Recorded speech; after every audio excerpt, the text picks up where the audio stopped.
fais apprendre, Julien, que c'est moi qui dis les derniers mots avant la fin du segment, ou sinon je te coupe. C'est pour ça que je t'ai laissé répondre. Exact. Mais je voyais que tu allais repartir, mais en tout cas, c'est parfait. C'est une bonne transition. On va s'améliorer de semaine en semaine. Donc, segment vert ou rouge, comme d'habitude, je donne une affirmation. Vous répondez vert si vous êtes en accord, rouge en désaccord. On en a 4 pour vous ce soir. On commence. La première, comme à l'habitude, qui parle du Canadien. Donc, l'affirmation va comme suit. Tanner Pearson atteindra les 17 buts cette saison. Il a atteint en carrière 4 fois la barre des 15 buts. On a présentement 3 avec le Canadien. Éloi. Écoute, on va y aller avec vert. Let's go pour 17. Il y a un rôle assez prépondérant pour ça. Il va y avoir d'autres blessés. C'est ça. Si lui reste en santé, oui, vert. Julien.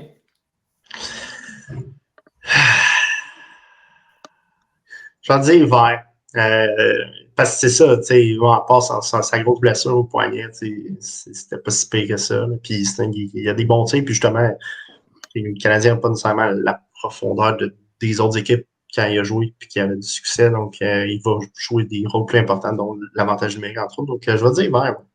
Ouais. Pierre-Carl? Vert aussi. S'il reste en santé, évidemment, je pense qu'il est capable parce qu'on peut le déplacer d'un trio à l'autre. Si jamais il y a des blessures, là, c'est un joueur qui est quand même efficace. Puis on va apprendre à le connaître de plus en plus avec le Canadien, mais ouais, vert. Ouais. Marc-Antoine? Moi, je pense que c'est réalisable, mais ça me ferait 17, c'est ça la barre. si j'avais dit 20, la plupart, vous auriez sûrement dit rouge, vous auriez vraiment hésité à y aller plus haut. Ouais. 15, on aurait abandonné le bateau. On aurait 15, ça aurait été vert pour tout le monde. Écoute, on n'en a pas tant parlé, mais je trouve que c'est quand même le bateau du Canadien est quand même tiré par les vétérans en ce moment, là, les Gallagher, les Pearson, Allen, Savard, Monahan.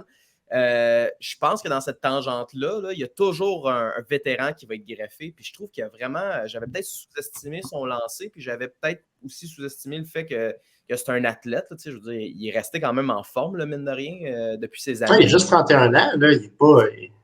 Mais je pensais qu'il était fini à la corde, là, genre qu'on allait faire comme quel joueur de profondeur à Laval. Et finalement, non, ça. C'est peut-être pas non plus le gars des Kings quand ils ont remporté la Coupe Stanley avec Toffoli puis la 70s line là, avec Toffoli, puis il en manque un là. Carter, voilà. Bon, c'est peut-être plus ce Tanner Pearson là qu'on a, mais 17, vert. Ah ouais, vert. C'était trop long pour mais oui, vert. Je vais y aller avec rouge parce que je crois qu'on va l'échanger à la date limite. Il va se retrouver sur un 4e trio ailleurs puis il ne fera plus de but d'ici la fin de la saison. Un peu comme Dale Weiss et Thomas Fleischmann avec les Blackhawks il y a quelques années pour revenir avec Fleischmann encore une fois. Double référence à Fleischmann à son. Exact. Triple. Ouais. Il est sorti 3 fois. Mais non. Moi, je pense qu'il va faire 21 buts avant la date limite. Ben écoute, si c'est le cas, on va aller chercher un premier choix assez facilement, d'après moi, pour ce service. Mais je pense quand même, au-delà des buts, il va rendre de fiers services aux Canadiens. Là, semble être un bon vétéran pour l'équipe. Deuxième affirmation. Avec la blessure de Connor McDavid, un joueur remportera le Art Ross pour la première fois de sa carrière cette année. Donc, vous comprenez, ça ne peut pas être un Draisaitl, par exemple, qui l'a déjà remporté. Julien?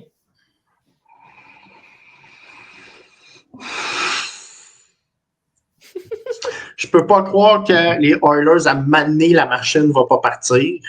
Mais en même temps, ça serait drôle que ce soit l'année que les Oilers des grands déboires, puis que là, il y a comme un rethinking qu'il faut qu'ils se fassent avec leur truc pendant que tu as des Hughes puis tu as du monde là, vraiment excité là, un peu partout dans la Ligue nationale.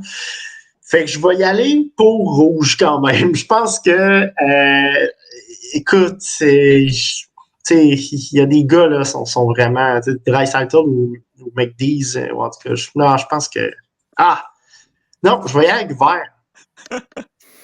Donc un nouveau joueur va remporter le trophée Art Ross cette année. Ouais. Pierre-Carl? Moi je vais aller avec rouge. Je pense que ça va rester chez les Oilers. S'il manque seulement 1 à 2 semaines là, je pense qu'il peut aisément terminer au premier. J'aime qu'on a un Julien qui prend 1 minute 30 pour changer son choix à la dernière seconde et Pierre-Carl qui va droit au bout. Pas Quelqu'un niaisage. a pris le retour. Ouais, mais c'est parce que pendant que je gagnais du temps, il y avait le temps d'y penser. Ouais, Si tu m'avais dit dernier, ça aurait été plus vite. Ouais. Mais- J'ai hâte de te voir tantôt dans mon équipe quand tu risques d'être le dernier. Marc-Antoine. Ben, tu sais, Kucherov, il en a déjà un. McKinnon n'a pas. Moi, cette année, j'étais jamais allé contre McDavid, mais je suis tout le temps un peu comme Draisaitl, c'est pas impossible. Mais là, ça compte pas non plus. Fait qu'il reste quoi? Il reste Hughes, puis peut-être McKinnon. Puis, tu sais, c'est juste 2 semaines, McDavid. C'est pas, tu sais, c'est un gars de 153 points. Fait quand même bien que tu enlèves 2 semaines à l'an passé, il aurait gagné pareil. Ça va exploser, c'est sûr. Fait que je vais y aller avec rouge, mais je serais pas surpris qu'une année, Jack Hughes le gagne. Moi, c'est un de mes coups de cœur, Jack Hughes. Pour moi, tu sais, écoute, Gretzky l'a comparé à lui-même en disant il fait ce que je faisais à l'époque. Tu sais, c'est un gars que l'année passée aurait pu faire 50 buts, puis s'il n'avait pas été blessé, il aurait été autour de 110. Mais McDavid est à 150. Il faudrait que ça ralentisse du côté des Oilers, puis que ça clenche du côté des Devils. Je pense pas que c'est cette année. Alors, au moins, on l'aura entendu ici. Mais de toute façon, je me plante tellement dans mes prévisions à chaque fois que ça ne change rien. Mais ça pour dire que rouge, ça va être. Mais Marc-Antoine, tu n'as pas parlé de DeBrincat. C'est vrai. J'ai pas parlé de Tanner Pearson. Fait que c'est sûr que. Non plus. Difficile. Quel point par match en ce moment? Ben, écoute, tu me devances, moi, de mon côté, j'y vais avec vert et ça sera Jack Hughes qui va le remporter cette année. J'y crois beaucoup aussi, en plus, c'est le début de saison qu'il a. Puis j'ai l'impression que, sans dire que ça va être les déboires cette année pour les Oilers, peut-être que les joueurs importants de l'équipe vont produire un petit peu moins. Puis ça va être une année, justement, qu'on va commencer à avoir un changement dans leur façon de jouer pour comprendre que c'est pas juste en faisant des points que tu peux gagner la Coupe Stanley. Donc, j'ai l'impression que cette blessure-là va peut-être permettre à McDavid de penser un peu pendant 1 ou 2 semaines, de revoir justement les stratégies pour l'équipe. Puis je suis curieux, penses-tu que c'est la première année de 82 matchs de Jack Hughes? Je l'espère. Si je veux qu'il gagne le Hart Ross, il va falloir. Ouais. Éloi? Je pense que McDavid va quand même s'il manque 1 ou 2 semaines, là, il va quand même aller chercher le 140 points. Là. Il va vraiment clencher ça. Justement, il aura eu le temps de se reposer, puis il va revenir encore plus fort. Moi, je pense que ça va être rouge.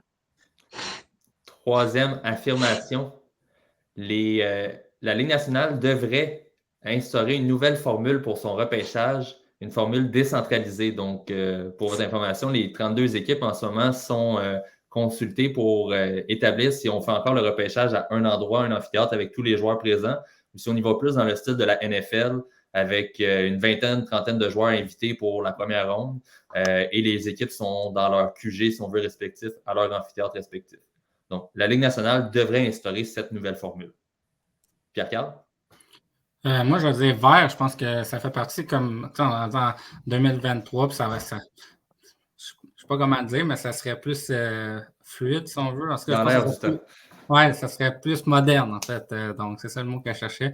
Puis, je pense que ça serait intéressant. Là, du côté de la NFL, ça se passe super bien. Puis, il y a des joueurs qui vont, mettons, au repêchage. C'est une expérience unique, mais ils peuvent attendre 7 rondes. Finalement, ils ne sont pas repêchés. Puis là, c'est beaucoup de dépenses aussi pour chacune des équipes. Donc, de ce côté-là, on va économiser de l'argent qu'on va pouvoir mettre ailleurs du côté de la Ligue nationale de hockey. Donc, c'est pour cette raison-là. Marc-Antoine? Moi, je suis extrêmement contre. Extrêmement contre. Je trouve que c'est vraiment une idée. Je comprends pas pourquoi il faut tout le temps copier sur une ligue. La Ligue nationale ne peut pas être aussi. Je veux dire, c'est le show qui est réussi. Tu regardes les autres endroits, les autres places de repêchage, voilà, je trouve que c'est raté, puis je trouve ça extraordinaire que la première ronde, au moins, parce qu'on ne pourrait pas le faire pour 7 rondes, mais d'avoir le joueur qui est là, on voit les tables de repêchage, il y a les caméras indiscrètes qui se promènent, tu as des entrevues en direct, ça se passe à la même place avec le même monde, il y a des gens qui se lèvent, des directeurs généraux qui se lèvent, il y a des coups de téléphone qui se font, tu as un accès privilégié à place d'aller mettre des caméras à gauche, à droite. Ça doit être un bordel d'organiser, je pense, pour les médias, d'être capable d'avoir du contenu pour chacune des équipes, d'être capable de ramener ça, de centraliser autour d'une émission de repêchage. Je trouve que s'il y a une chose que la LNH fait mieux que tous les autres sports majeurs en Amérique du Nord, c'est bien le repêchage. Puis c'est extraordinaire d'avoir ce moment-là avec la casquette. En plus, c'est dans la tradition. Et la preuve, c'est que ça ne fait que monter l'intérêt pour le repêchage. Je trouve que le seul problème qui fait que c'est pas un bon spectacle, le repêchage, c'est que les analystes qui sont là, c'est les mêmes analystes qui font le Canadien, puis qui font ce qu'on appelle le beat d'une équipe, ce qui fait qu'ils ne connaissent pas les joueurs. Fait qu'ils ne sont pas capables de nous aiguiller. Ils sont capables de nous dire « Ah, il est bon, regardez ses highlights. » Ouais, mais c'est plus profond que ça.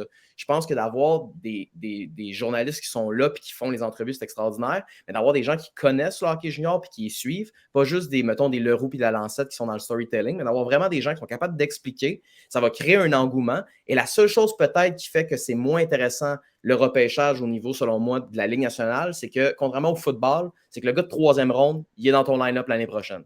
C'est peut-être la seule chose qui fait qu'on perd un peu l'engouement. Mais en termes de spectacle, pour moi, ça se compare à rien. Là. C'est 100% rouge, je pense, la truc. C'est bien rouge. Puis j'y vais avec rouge également, un peu dans la même lignée. En fait, je trouve que la formule actuelle est très bien. Puis ça fait partie un peu de la tradition de la Ligue nationale. Et même, j'irai un peu plus loin, il y a le balado 32 Thoughts qui, eux, de leur côté, ont proposé, en plus de faire le repêchage à un endroit, de faire un peu une convention ou un sommet du hockey à chaque année. Dans cette fin de semaine-là, entourant le repêchage, tu accueilles du monde de la LPHF, tu accueilles du monde, d'exemple, des universités américaines, de différents milieux, de différentes ligues, et tu crées justement un engouement autour du hockey et qui est autour du repêchage. Et ça te permet de créer des conversations, d'exemple, des personnes qui veulent entrer dans le monde du hockey, comment ils peuvent s'allier avec la formation professionnelle, de faire un peu de réseautage.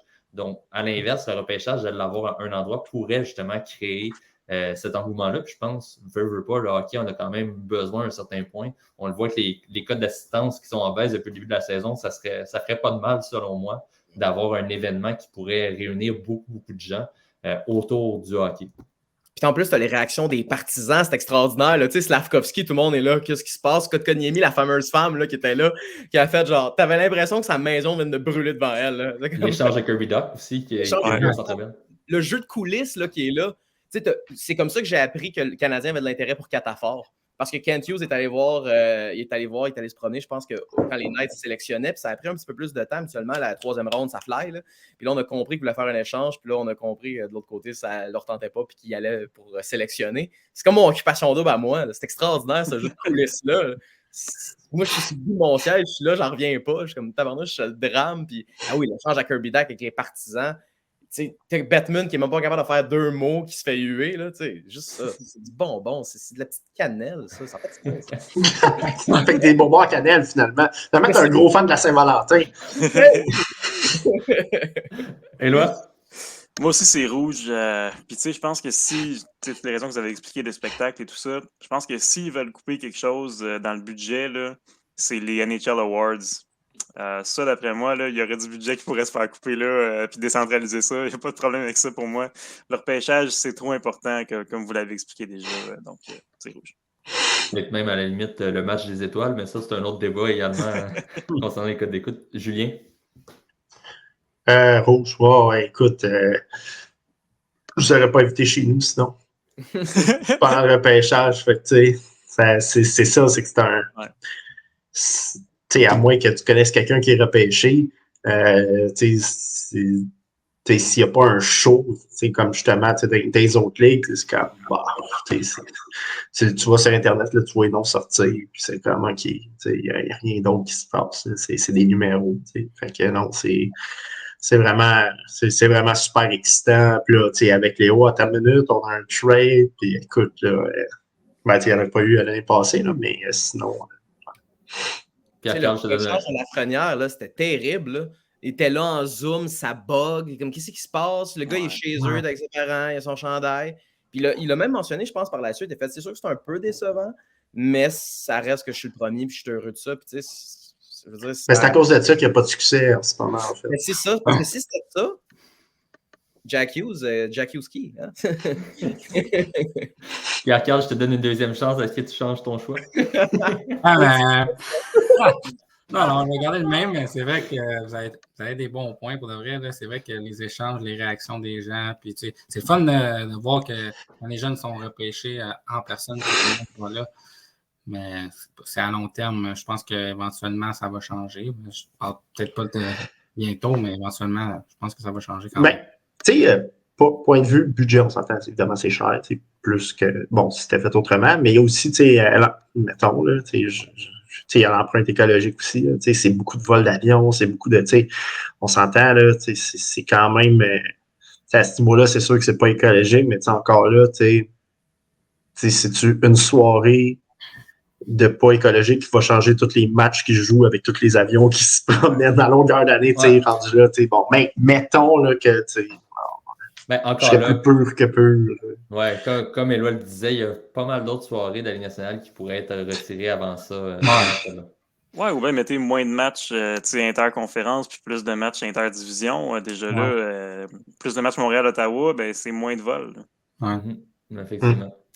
Ouais, ils ont voulu changer ça parce que pendant la COVID, ça chialait. Puis là, ça chiale parce qu'il n'y en a pas assez. T'sais, on voit juste Toronto le mois de mars. Puis on voit juste Boston, je pense, 3 fois cette année. C'est bon, fait que là, peu importe le monde change tout le temps, là, mais bref. Terminons l'épisode avec le Dans mon équipe. On fait un spécial gardien de but ce soir. Je montre les deux choix. Marc-Antoine, il est prêt. Deux gardiens qui ne sont plus dans la Ligue nationale, Braden Holtby et Tuukka Rask.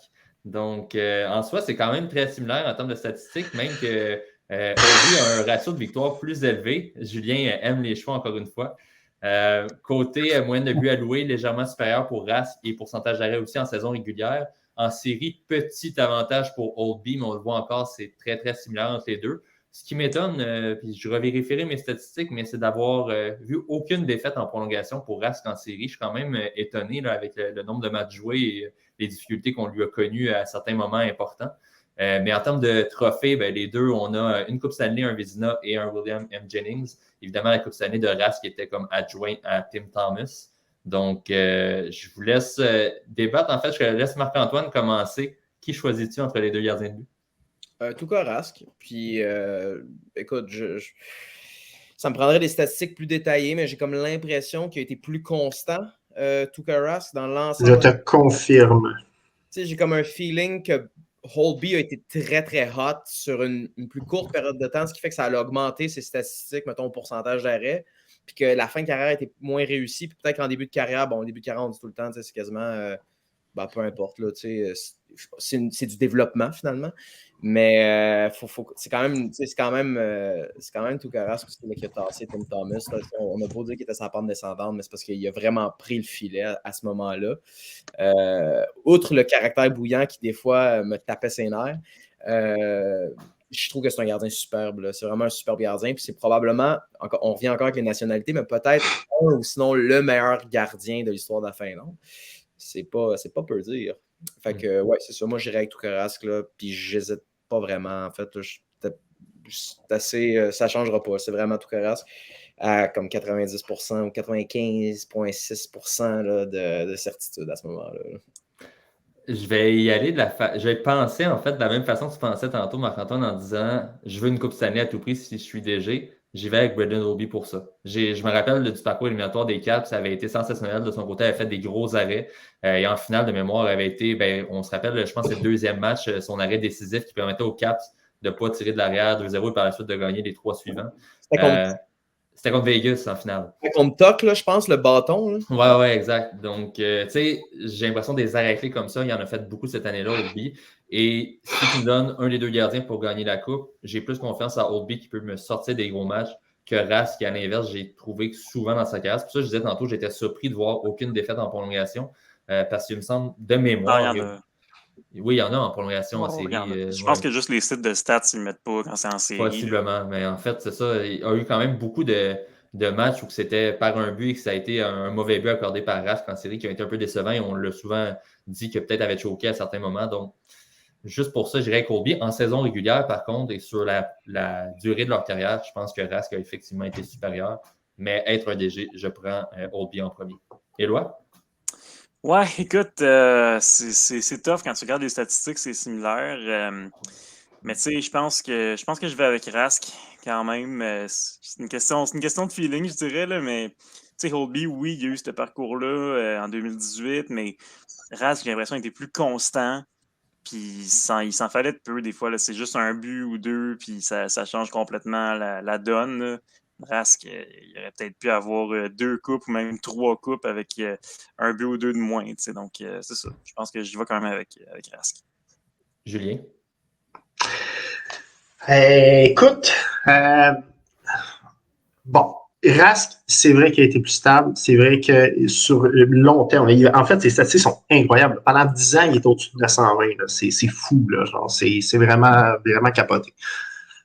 Par contre, Rask, il a toujours eu une équipe incroyablement structurée en avant de lui. On parle de Chara, on parle de Bergeron Krejci. En partant, tu as 2 centres défensifs, two-way, puis avec le meilleur défenseur de cette époque-là, puis il y avait tout le temps d'autres bons défenseurs. Ils ont eu Boychuk, ils ont eu... On le voit encore aujourd'hui. Eh oui, ils en ont encore aujourd'hui. Tu prends Washington, que ça leur a pris 15, 10, 12 ans avant de jouer de la bonne manière, c'est sûr que lui, il se faisait saucer solide. Fait que ça a joué dans ses statistiques à long terme, sa stabilité, disons.